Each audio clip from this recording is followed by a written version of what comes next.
Hey everyone, happy New Year's Eve. Now, first of all, I know I'm looking rough right now. Just got back in from the gym, but I wanted to jump on here today as we are now heading into 2022, and it's crazy that we're already here.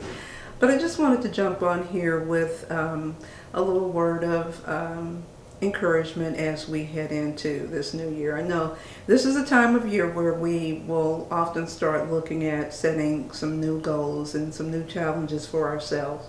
And so as we do that, I wanted to just offer up a couple of tips, some tips that have really helped me over these past few months. When you're setting those goals, whether they are for weight loss or for fitness or both, just wanted to encourage you to try to be specific in that goal setting. And by that I mean, oftentimes we will set a goal that is very broad or very vague. And sometimes what that will do is leave us feeling a little bit daunted and overwhelmed. So I'll give you an example. A lot of times people will say, have said to me, and I've said it myself, I've just got to get this weight off. And that is a very vague goal, because what does that mean? Does that mean you need to lose 5 pounds? Does that mean you need to lose 10 pounds? Do you need to lose 100 pounds?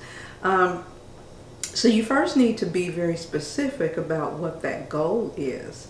And then you also need to be able to look at that and say, now, how am I going to achieve this goal?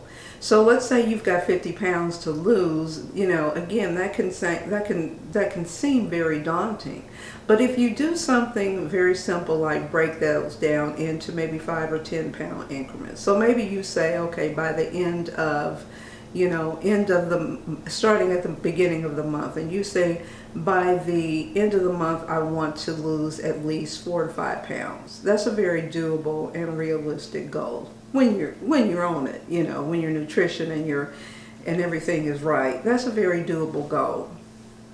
And then once you reach that goal, you move on to the next month, and you say, okay, now I want to lose another 4 to 5 pounds, and you just keep on that track. Or if it's a fitness goal, maybe you want to ultimately be able to run a 5K or a 10K or a half marathon, a marathon even.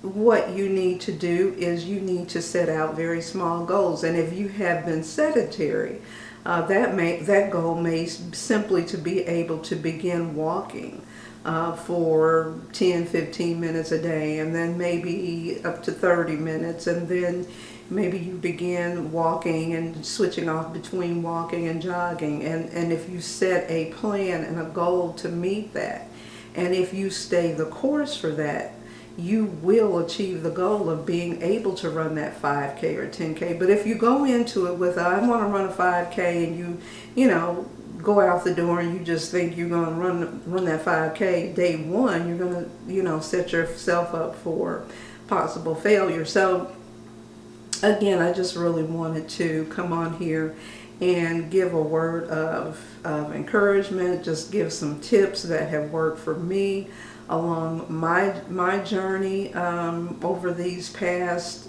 several months.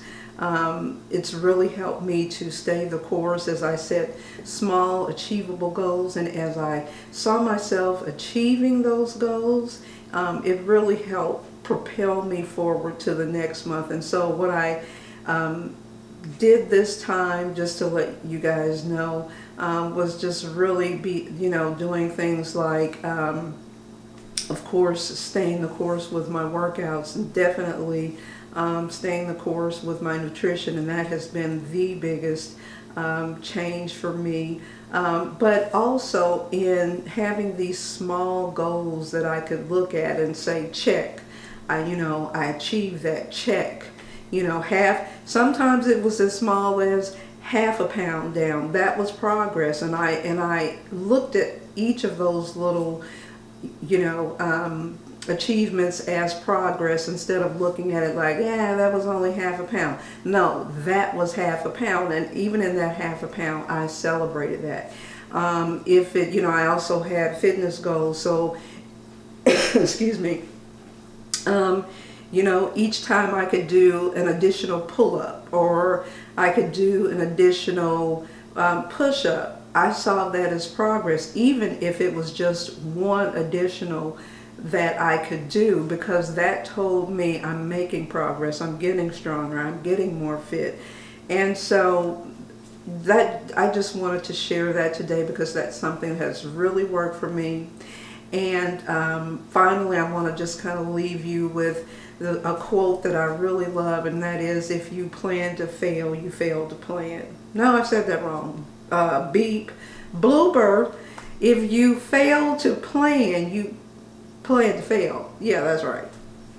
I love that quote, because when you don't plan so many things in life, you really set yourself up for failure. And this area of weight loss and health and fitness is definitely no different. If you don't have a plan for how you're going to achieve those goals, if you don't have a plan for how you're going to eat and your meals, and if you don't have a plan for how you're going to get your workouts in, I guarantee you, come March, which is when everybody kind of starts to fizzle out, you will probably scrap the whole plan. And you know, it doesn't just, you know, because you don't see the results because you haven't planned for the results. So that is my encouragement to you, my tips to you as we head into this new year. And I wish you all a happy, healthy, and fit and prosperous 2022.